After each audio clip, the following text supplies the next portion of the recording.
I'm Meghan here at the Ashland Public Library in Ashland, Ohio. Welcome back to our reading of The Lightning Thief by Rick Riordan. The last time we left off, Percy had faced off with an evil pre-algebra teacher that no one remembers. Now Chapter 2. 3 old ladies knit the socks of death. I was used to the occasional weird experience, but usually they were over quickly. This 24/7 hallucination was more than I could handle. For the rest of the school year, the entire campus seemed to be playing some kind of trick on me. The students acted as if they were completely and totally convinced that Mrs. Kerr, a perky blonde woman whom I'd never seen in my life until she got on our bus at the end of the field trip, had been our pre-algebra teacher since Christmas. Every so often I would spring a Mrs. Dodds reference on somebody, just to see if I could trip them up, but they would stare at me like I was psycho. It got so I almost believed them. Mrs. Dodds had never existed. Almost. But Grover couldn't fool me. When I mentioned the name Dodds to him, he would hesitate, then claim she didn't exist. But I knew he was lying. Something was going on. Something had happened at the museum. I didn't have much time to think about it during the days, but at night, visions of Mrs. Dodds with talons and leathery wings would wake me up in a cold sweat. The freak weather continued, which didn't help my mood. One night, a thunderstorm blew out the windows in my dorm room. A few days later, the biggest tornado ever spotted in the Hudson Valley touched down only 50 miles from the Yancey Academy. One of the current events we studied in social studies class was the unusual number of small planes that had gone down in sudden squalls in the Atlantic that year. I started feeling cranky and irritable most of the time. My grades slipped from D's to F's. I got into more fights with Nancy Bobofet and her friends. I was sent out into the hallway in almost every class. Finally, when our English teacher, Mr. Nicole, asked me for the millionth time why I was too lazy to study for spelling tests, I snapped. I called him an old sot. I wasn't even sure what it meant, but it sounded good. The headmaster sent my mom a letter the following week, making it official. I would not be invited back next year to the Yancey Academy.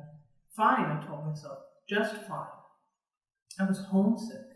I wanted to be with my mom in our little apartment on the Upper East Side, even if I had to go to public school and put up with my obnoxious stepfather and his stupid poker parties. And yet, there were things I'd miss at Yancey. The view of the woods out my dorm window, the Hudson River in the distance, the smell of pine trees. I'd miss Grover, who'd been a good friend, even if he was a little strange. I worried how he'd survive the next year without me. I'd miss Latin class, too. Mr. Brunner's crazy tournament days and his faith that I could do well. As exam week got closer, Latin was the only test I studied for. I hadn't forgotten what Mr. Brunner had told me about this subject being life and death for me. I wasn't sure why, but I'd started to believe him.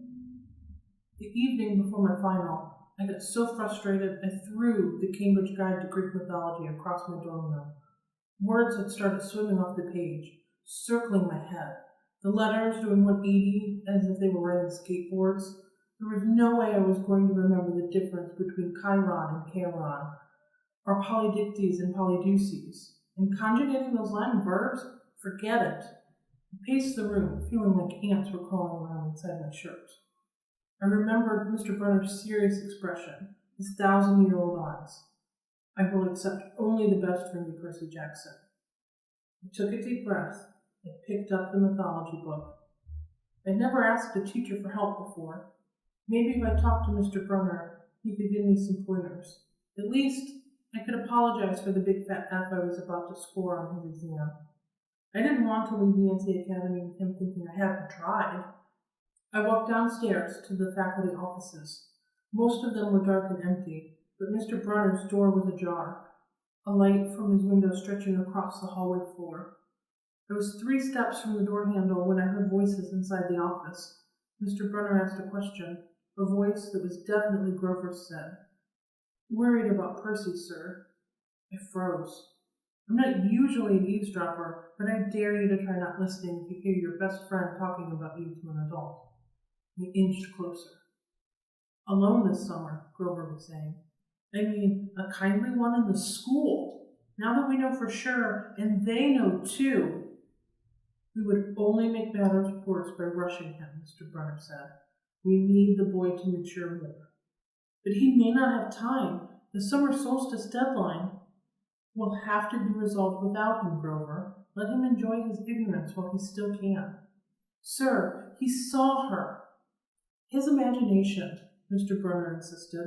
The mist over the students and staff will be enough to convince him of that. Sir, I can't fail on my duties again. Grover's voice was choked with emotion. You know what that would mean. You haven't failed, Grover, Mr. Brunner said kindly. I should have seen her for what she was. Now let's just worry about keeping Percy alive until next fall. The mythology book dropped out of my hand and hit the floor with a thud. Mr. Brunner was silent.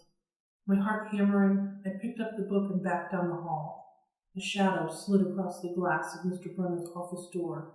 The shadow of something much taller than my wheelchair-bound teacher, holding something that looked suspiciously like an archer's bow. I opened the nearest door and slipped inside. A few seconds later, I heard a slow clop, clop, clop, like muffled woodblocks, and then a sound like an animal snuffling right outside my door. A large, dark shape paused right in front of the glass, then moved on. A bead of sweat trickled down my neck. Somewhere in the hallway, Mr. Brunner spoke. Nothing, he murmured. My nerves haven't been right since the winter solstice. Mine neither, Grover said, but I could have sworn. Go back to the door, Mr. Brunner told him. You've got a long day of exams tomorrow. But don't remind me. The lights went out in Mr. Brunner's office. I waited in the dark for what seemed like forever. Finally, I slipped out into the hallway and made my way back up to the door.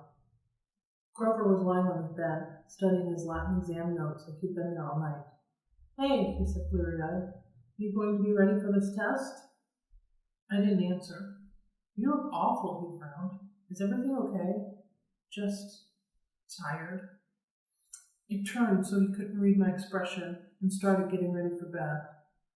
I didn't understand what I'd heard downstairs. I wanted to believe I'd imagined the whole thing. But one thing was clear. Grover and Mr. Brunner were talking about me behind my back. They thought I was in some kind of danger. The next afternoon, as I was leaving the 3-hour Latin exam, my eyes swimming with all the Greek and Roman names I'd misspelled, Mr. Brunner called me back inside. For a moment, I was worried he found out about my eavesdropping the night before, but that didn't seem to be the problem. Percy, he said, don't be discouraged about leaving Nancy. It's for the best. His tone was kind, but the words still embarrassed me. Even though he was speaking quietly, the other kids finishing the test could hear. Nancy Bobofet smirked at me and made sarcastic little kissing motions with her lips. I mumbled, okay, sir. I mean, Mr. Brunner wheeled his chair back and forth like he wasn't sure what to say. This isn't the right place for you. It was only a matter of time. My eyes stung. Here was my favorite teacher, in front of the class, telling me I couldn't handle it. After saying he believed in me all year, now he was telling me I was destined to get kicked out. Right, I said, trembling. No, Mr. Brunner said. Oh, confound it all. What I'm trying to say... You're not normal, Percy. That's nothing to be... Thanks, I blurted. Thanks a lot, sir, for reminding me. Percy! But I was already gone. On the last day of the term, I shoved my clothes into my suitcase. The other guys were joking around, talking about their vacation plans. One of them was going on a hiking trip to Switzerland. Another was cruising the Caribbean for a month. They were juvenile delinquents like me, but they were rich juvenile delinquents. Their daddies were executives or ambassadors or celebrities. I was a nobody from a family of nobodies. They asked me what I'd be doing this summer, and I told them I was going back to the city. What I didn't tell them was that I'd have to get a summer job walking dogs or selling magazine subscriptions and spend my free time worrying about where I'd go to school in the fall. Oh, one of the guys said, that's cool. They went back to their conversation as if I'd never existed. The only person I dreaded saying goodbye to was Grover, but as it turned out, I didn't have to. He'd booked a ticket to Manhattan on the same Greyhound as I had, so there we were, together again, heading into the city. During the whole bus ride, Grover kept glancing nervously down the aisle, watching the other passengers. It occurred to me that he'd always acted nervous and fidgety when we left Yancey, as if he expected something bad to happen. Before, I'd always assumed he was worried about getting teased, but there was nobody to tease him on the Greyhound. Finally, I couldn't stand it anymore. I said, "Looking for kindly ones?" Grover nearly jumped out of his seat. What do you mean?" I confessed about eavesdropping on him and Mr. Brunner the night before the exam. Grover's eye twitched. "How much did you hear?" "Oh, not much. What's the summer solstice deadline?" He winced. "Look, Percy, I was just worried for you, see? Hallucinating about demon math teachers. Grover, and I was telling Mr. Brunner that maybe you were overstressed or something because there was no such person as Mrs. Dodd's aunt. Grover, you are a really, really bad liar." His ears turned pink. From his shirt pocket, he fished out a grubby business card. "Just take this, okay? In case you need me this summer." The card was in fancy script, which was like murder on my dyslexic eyes, but I finally made something out like Grover Underwood, Keeper, Half-Blood Hill, Long Island, New York, 800-009-0009. "What's half—" "Don't say it out loud," he yelped. "That's my, summer address." My heart sank. Grover had a summer home. I'd never considered that his family might be as rich as the others at Nancy.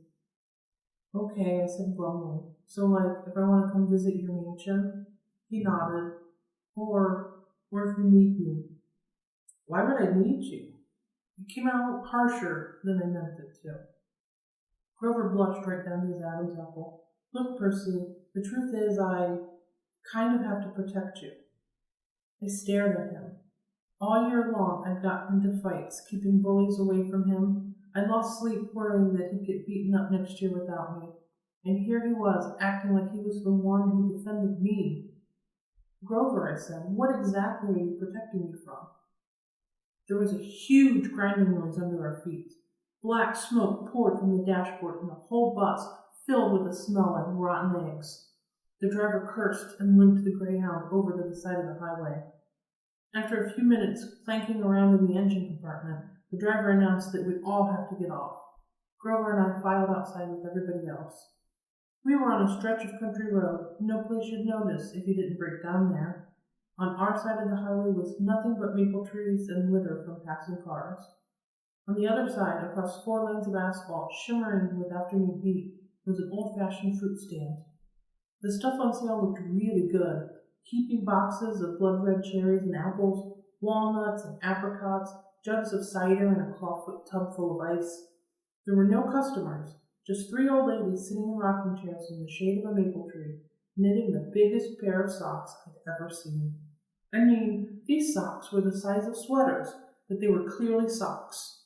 The lady on the right knitted one of them, the lady on the left knitted the other. The lady in the middle held an enormous basket of electric blue yarn. All 3 women looked ancient, with pale faces wrinkled like fruit leather, silver hair tied back in white bandanas, bony arms sticking out of bleached cotton dresses. The weirdest thing was, they seemed to be looking right at me. I looked over at Grover to say something about this and saw that the blood had drained from his face. His nose was twitching. "Grover," I said, "hey man, tell me they're not looking at you. They are, aren't they?" "Yeah, weird, huh? You think those socks would fit me?" "Not funny, Percy. Not funny at all." The old lady in the middle took out a huge pair of scissors, gold and silver, long bladed like shears. I heard Grover catch his breath. "We're getting on the bus," he told me. "Come on." "What?" I said. "It's 1,000 degrees in there." "Come on!" He pried open the door and climbed inside, but I stayed back. Across the road, the old ladies were still watching me. The middle one cut the yarn, and I swear I could hear that snip across 4 lanes of traffic. Her 2 friends balled up the electric blue socks, leaving me wondering who they could possibly be for. Sasquatch or Godzilla? At the rear of the bus, the driver wrenched a big chunk of smoking metal out of the engine compartment. The bus shuddered, and the engine roared back to life. The passengers cheered. "Darn right," yelled the driver. He slapped the bus with his hat. Everybody back on board. Once we got going, I started feeling feverish, as if I'd caught the flu. Grover didn't look much better. He was shivering and his teeth were chattering. Grover? Yeah? What are you not telling me? He dabbed his forehead with his shirt sleeve. Percy, what did you see back at the fruit stand? You mean the old ladies? What is it about them, man? They're not like Mrs. Dodds, are they? His expression was hard to read, but I got the feeling that the fruit stand ladies were something much, much worse than Mrs. Dodds. He just said, Tell me what you saw. The middle one took out her scissors and she cut the yarn. He closed his eyes and made a gesture with his fingers that might have been crossing himself, but it wasn't. It was something else, something older. He said, You saw her snip the cord. Yeah, so? But even as I said it, I knew it was a big deal. This is not happening, Grover mumbled. He started chewing at his thumb. I don't want this to be like the last time. What last time? Always 6th grade. They never get past 6th. Grover, I said, because he was really starting to scare me. What are you talking about? Let me walk you home from the bus station. Promise me. This seemed like a strange request to me, but I promised he could. Is this like a superstition or something? I asked. No answer. Grover, that snipping of the yarn, does that mean somebody's going to die? He looked at me mournfully, like he was already picking up the kind of flowers I'd like best on my coffin. And that brings us to the end of chapter 2. So join us next time as we continue reading The Lightning Thief by Rick Riordan. Thank you so much. Bye.